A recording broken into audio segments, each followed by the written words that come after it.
विद्यार्थियों नमस्कार। UGC net की परीक्षा के लिए आप मेरे चैनल पर आइए, सब्सक्राइब कीजिए, लाइक कीजिए, शेयर कीजिए, कमेंट कीजिए। आपका मत अभिमत रखिए। आप कुछ अलग पढ़ना चाहते हैं, समझना चाहते हैं, कोई कविता, कोई कहानी, तो भी अपना कमेंट कीजिए। मैं जो कुछ पढ़ा रहा हूँ आपको समझने में कोई दिक्कत आ रही है, आप मेरी बातों से सहमत है, असहमत है, तो उस कमेंट को भी कीजिए और मेरे साथ बने रहिए।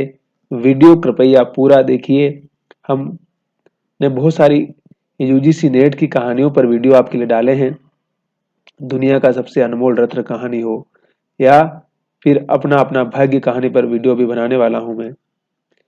और इससे पहले जिन कहानियों पर वीडियो डाले हैं, कृपया मेरी चैनल पर आइए, आप देखिए। आपको जरूर लाभ मिलेगा, आपको जरूर कुछ न कुछ सीखने को मिलेगा और आपकी जो समझ है उसको फायदा मिलेगा।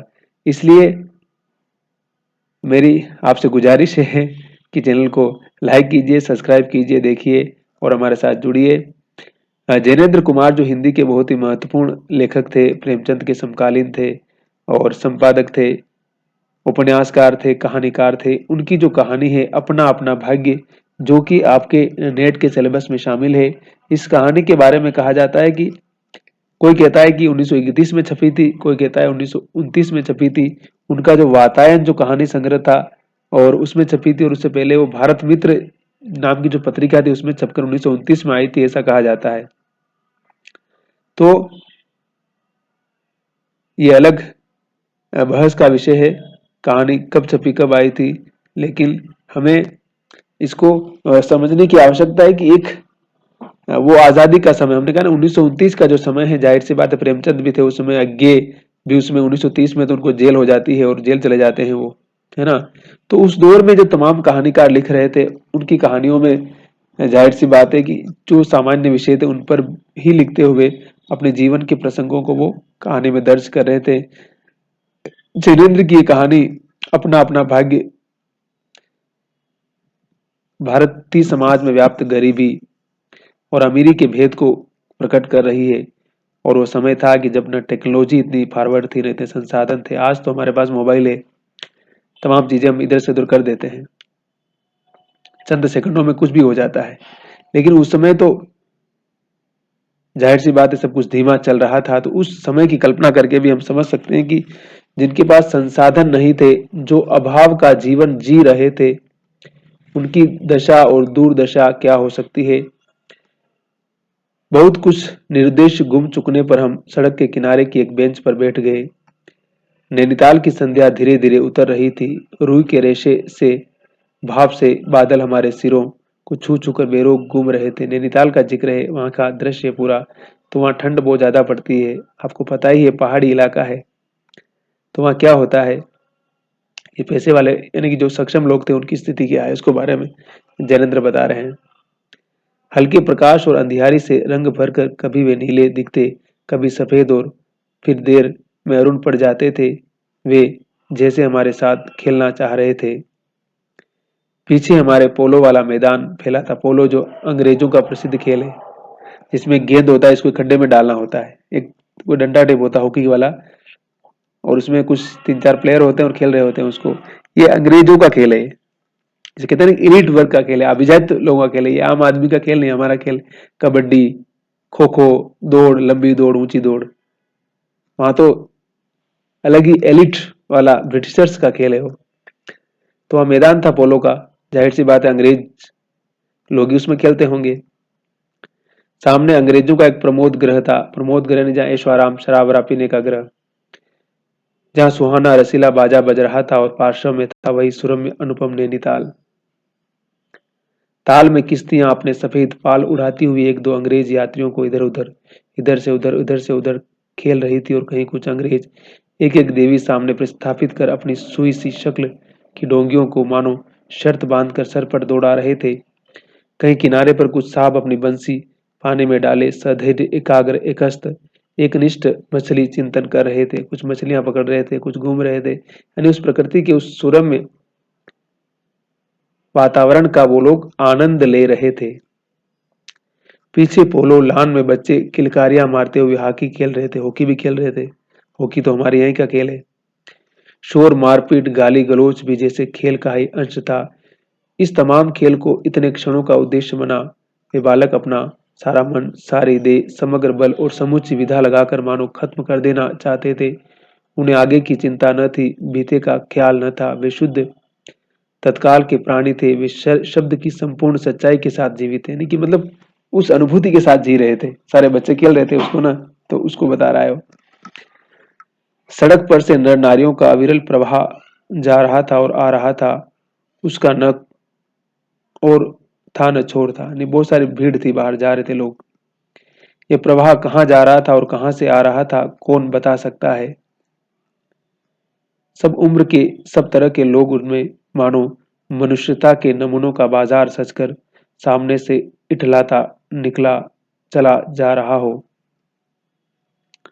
अधिकार घरों में तने अंग्रेज उसमें थे, और चिथड़ों में से सजे घोड़ों की बाग थामे वे पहाड़ी उनमें थे, जिन्होंने अपनी प्रतिष्ठा और सम्मान को कुचलकर शून्य बना लिया, और जो बड़ी तत्परता से दुम हिलाना सीख गए थे।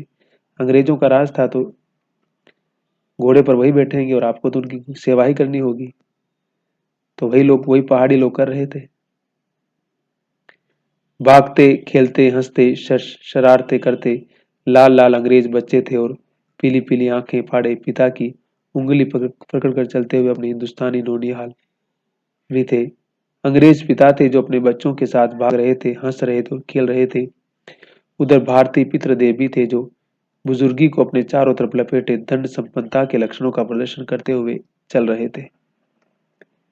अंग्रेज रमणियां थी जो धीरे धीरे नहीं चलती थी, तेज चलती थी। उन्हें न चलने में थकावट आती थी, न हंसने में लाज आती थी।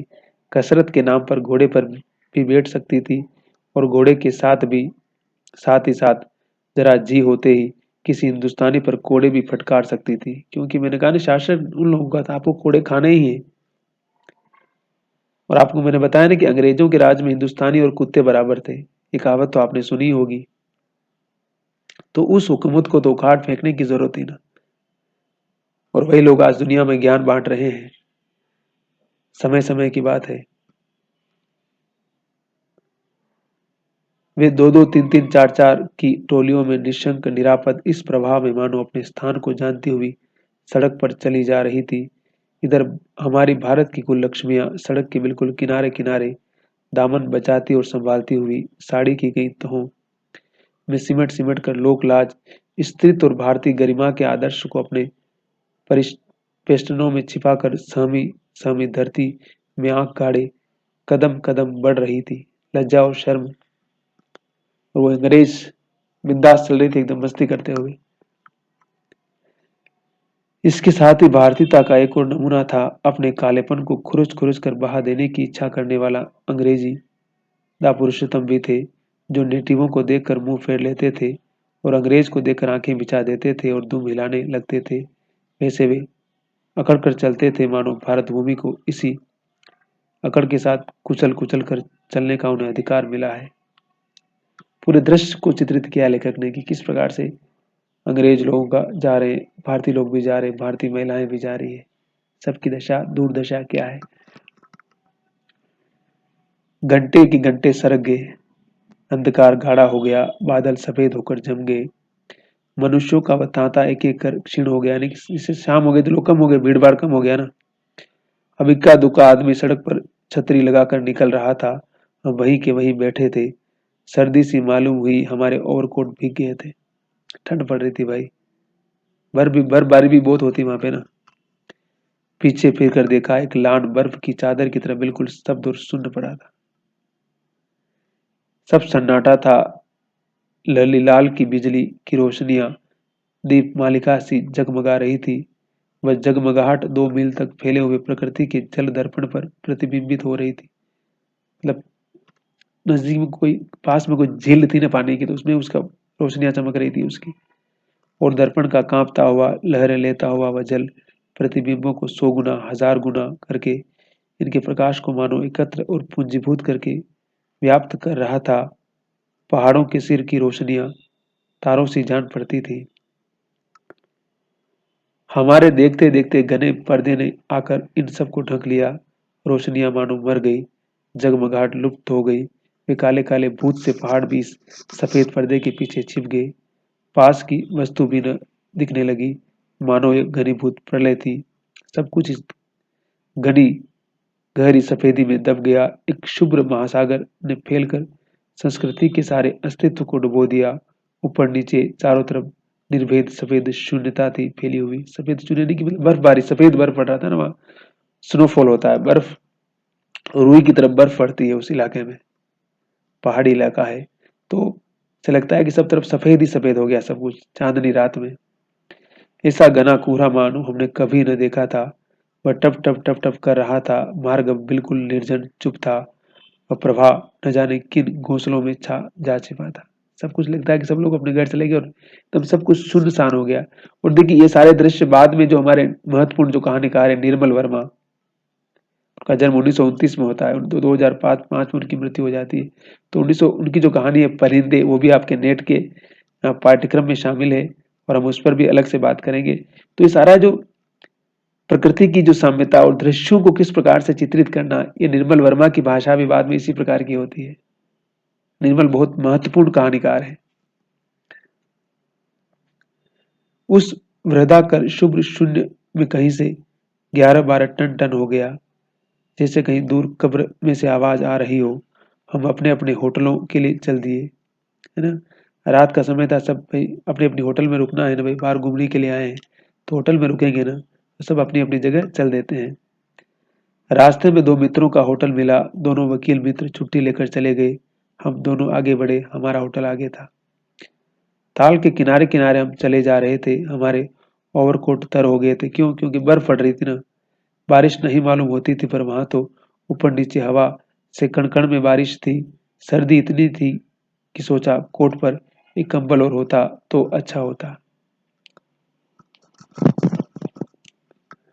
बस ठंड का माहौल है, मौसम कुछ इसी तरह का है।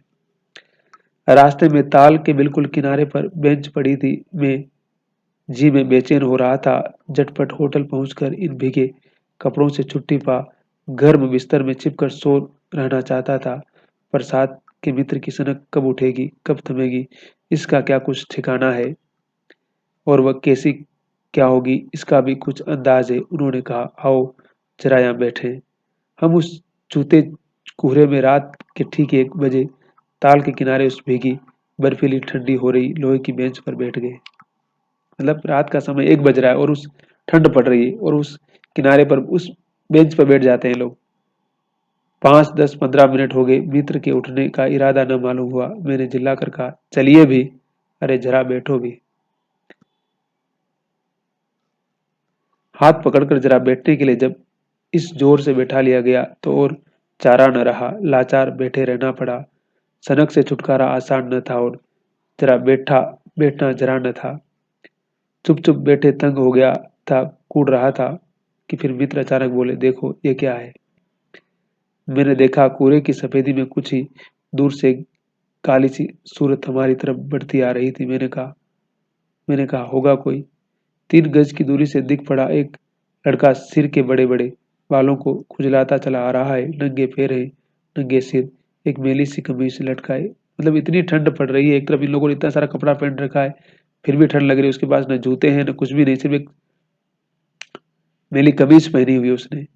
पैर उसकी न जाने कहाँ पड़ रहे थे और वो न जाने कहाँ जा रहा था, कहाँ जाना चाहता है। उसके कदमों में जैसे कोई न अगला है, न पिछला, न दायां है, न बायां है। मतलब उसको पता नहीं है, कहीं भटक गया, कहीं दुखी बेचारा तो ठंड में पड़ा हुआ है उस बियाबान में। पास सी चुंगी की लालटेन के छोटे से प्रकाश वृत्त में देखा, कोई 10 बरस का होगा।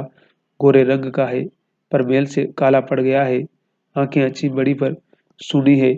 माथा जैसे अभी झुर्रियों से झुर्रियां खा गया है। वह हमें न देख पाया। वह जैसे कुछ भी नहीं देख रहा था।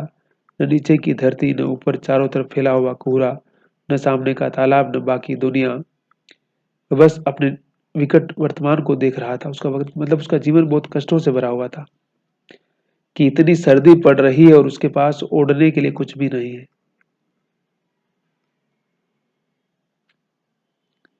मित्र ने आवाज दी, ए। उसने जैसे जाग कर देखा और पास आ गया। तू कहाँ जा रहा है रे? उसने अपनी सूनी आंखें फाड़ दी। दुनिया सो गई, तू ही क्यों घूम रहा है? बालक मौन मुख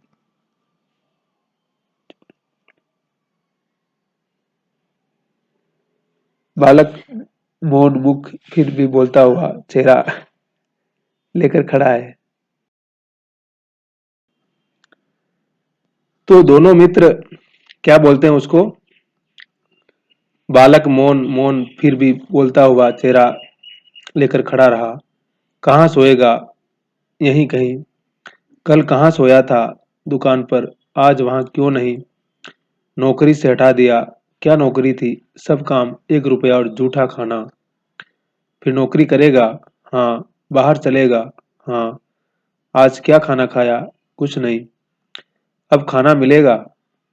नहीं मिलेगा। यूं ही सो जाएगा? हाँ।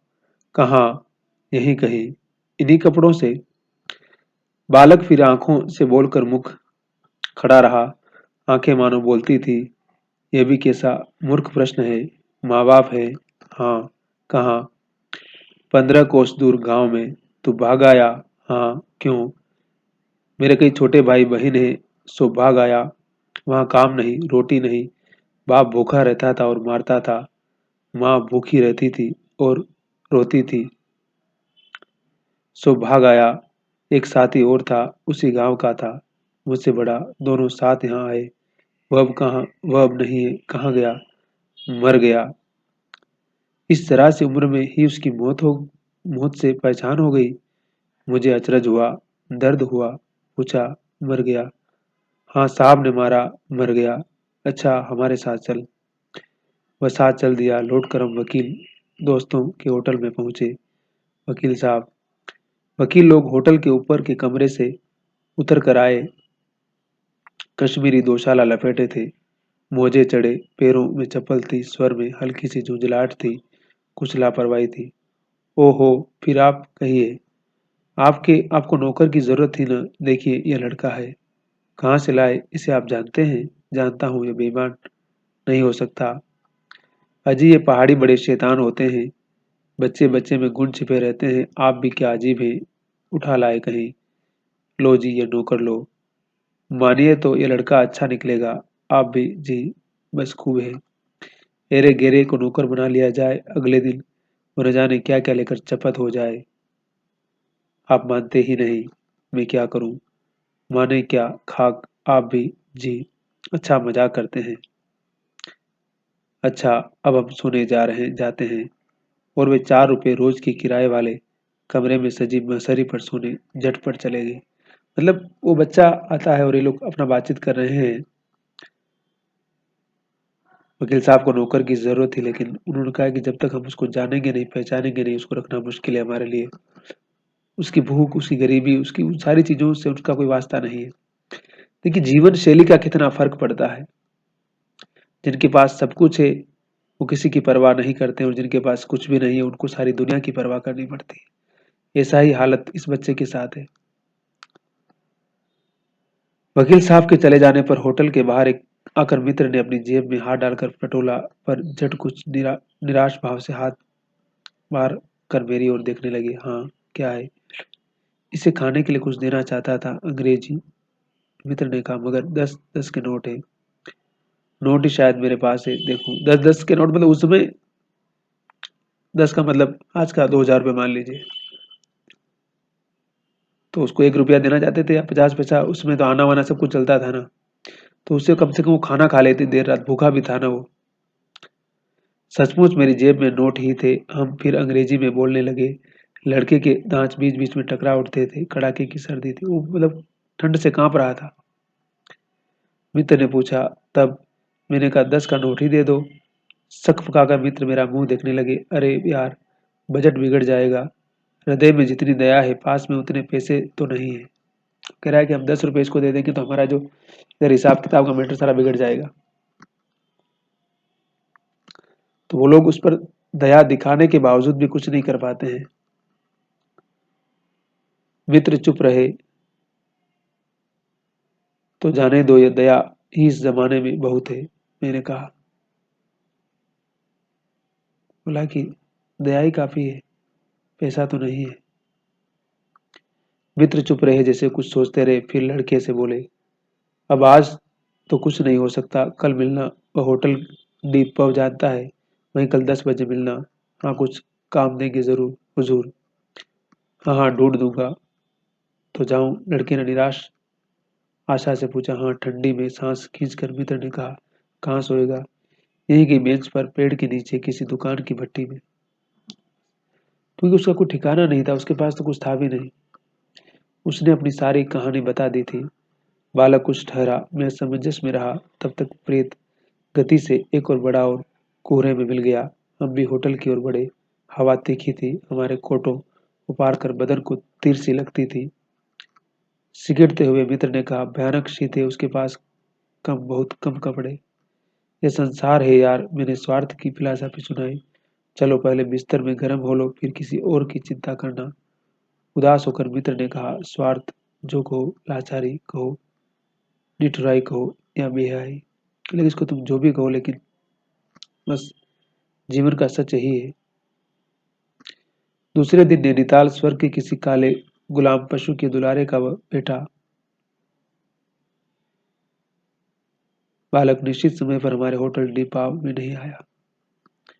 हम अपनी नैनीताली सैर खुशी खुशी खत्म कर चलने के हुए उस लड़के की आस लगाते बैठे रहने की जरूरत हमने न समझी।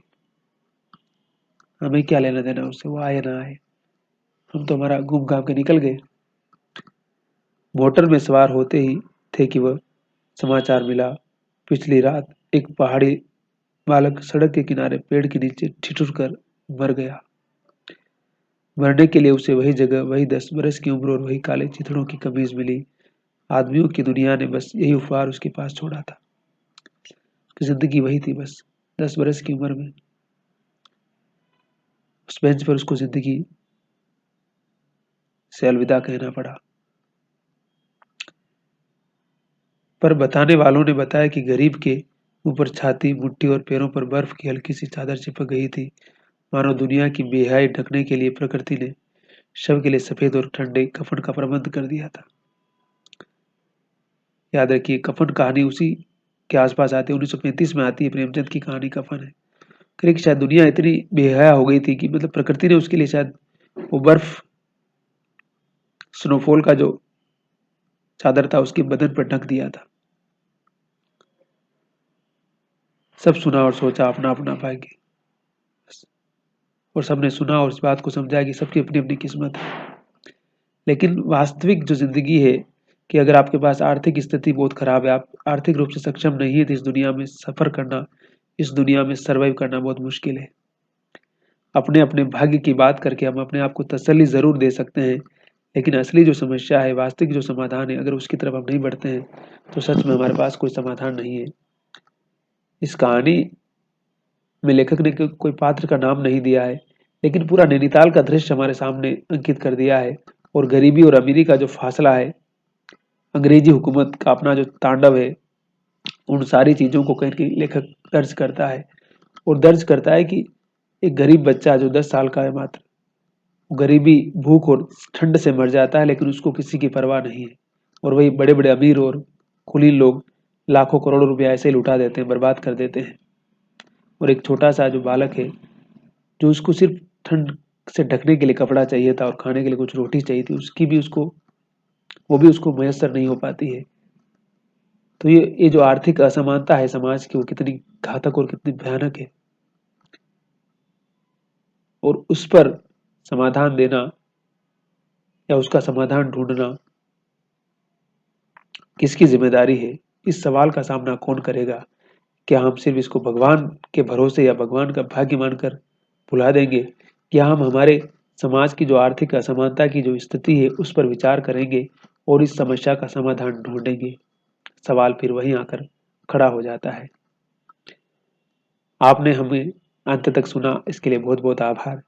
कमेंट जरूर कर दीजिएगा और शेयर कर दीजिएगा और बेल आइकन दबा दीजिएगा। प्लीज सब्सक्राइब कर दीजिएगा अगर आपको इस कहानी को पूरा सुनने के बाद कुछ सीखने को कुछ मिला है, कुछ लाभ मिला है तो। यस।